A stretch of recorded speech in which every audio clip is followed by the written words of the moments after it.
Hi friends, let me show you these nice soap dispensers that I just received. I think they are really nice.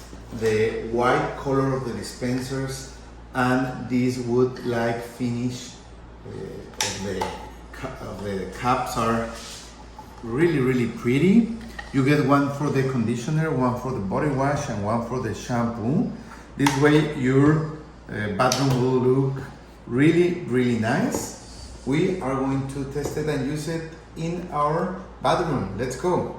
Okay guys, I'm already in my shower bath. Like you can see here, I have my shampoos and there's the other bottles, okay? So I'm going to fill the one of the shampoo and I'm going to open it.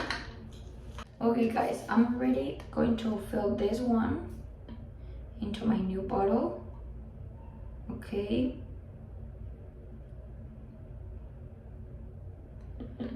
I'm going to put just a little bit and then I'm going to see how we can use it, okay?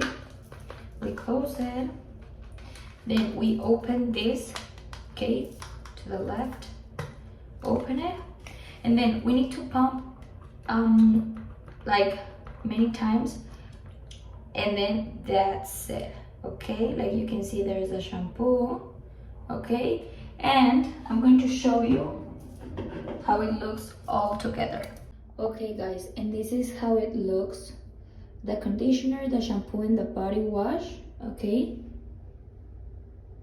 I don't use the body wash, I use like the soap, but maybe that one I can use it for clean my hands and have it in the washer, okay? So that is how it looks. I think it looks very pretty. Let me move the camera, okay? It looks very different and I really like it.